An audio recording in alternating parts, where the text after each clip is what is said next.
সমুদ্রের নোনা হাওয়া আর শঙ্খধ্বনির মিশ্রণে ভোরের পুরী শহর যেন অন্য এক জগৎ।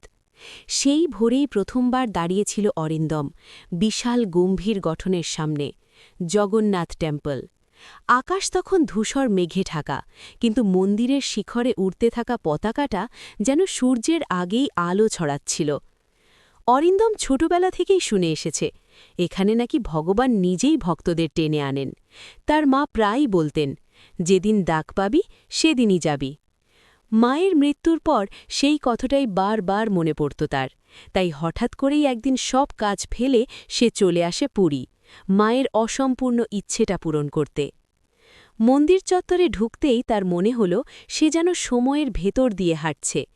লাল হলুদ পতাকা, ধূপের গন্ধ, ভক্তদের জয়ধ্বনি সব মিলিয়ে এক অলৌকিক আবহ। ভিড়ের মাঝখানে দাঁড়িয়ে সে দেখল সিংহদ্বারের সামনে মানুষ হাত জোড় করে দাঁড়িয়ে আছে, কারো চোখে জল, কারো ঠোঁটে প্রার্থনা। অরিন্দমও ধীরে ধীরে ভিড়ের সঙ্গে এগোতে লাগল। তার মনে তখন একটাই প্রশ্ন, মা, তুমি কি সত্যিই এখানে আছো? হঠাৎ তার পাশে দাঁড়ানো এক বৃদ্ধ পুরোহিতের সঙ্গে চোখাচোখি হল।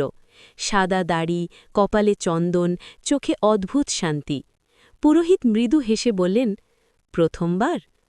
অরিন্দম মাথা নাড়ল। কাউকে খুঁজতে এসেছ? প্রশ্নটা শুনে অরিন্দম অবাক। সে কিছু না বলতেই পুরোহিত বললেন, এখানে সবাই কাউকে না কাউকে খুঁজতে আসে, কেউ ভগবানকে, কেউ নিজেকে, কেউ প্রিয়জনকে। এই কথা শুনে অরিন্দমের বুকটা কেঁপে উঠল। সে ধীরে বলল, মাকে। পুরোহিত তার কাঁধে হাত রেখে বললেন, তাহলে চোখ খোলা রাখো, দেখতে পাবে। গর্ভগৃহের দিকে এগোতেই ঢাকের শব্দ বাড়তে লাগল। ভিড় ঠেলে যখন সে সামনে পৌঁছল, তখন প্রথমবার দেখল বিশাল চোখের সেই দেবমূর্তি, জগন্নাথ। অদ্ভুত সেই দৃষ্টি, না হাসি না কঠোরতা, শুধু এক গভীর মমতা। অরিন্দমের মনে হল এই চোখ সে আগে দেখেছে, ঠিক মায়ের মতো। তার চোখ ঝাপসা হয়ে এলো। সে হাত জোড় করে দাঁড়াল, কিছু চাইতে পারল না, শুধু মনে মনে বলল, আমি চলে এসেছি, তুমি ডেকেছিলে। ঠিক তখনই মন্দিরের ভেতর শঙ্খ বাজল, আর বাতাসের ঝাপটায় প্রদীপের শিখা দুলে উঠল। অরিন্দমের মনে হল কেউ যেন তার মাথায় হাত রাখল। সে চোখ বন্ধ করল। চোখের সামনে ভেসে উঠল শৈশব, মায়ের কোলে মাথা রেখে গল্প শোনা, অসুখে জেগে থাকা রাত, পরীক্ষার আগে কপালে চুমু। তারপর সেই শেষ দিন, হাসপাতালের সাদা বিছানা, মায়ের ম্লান হাসি। একদিন জগন্নাথদেবের কাছে যাস।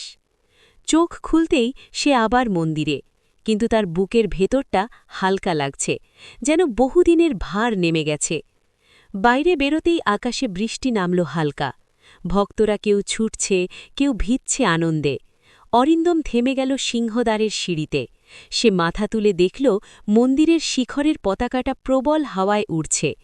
তার মনে হল জীবনও ঠিক এই পতাকার মতো, ঝড় আসবে, মেঘ নামবে, কিন্তু বিশ্বাস থাকলে পতাকা থামে না।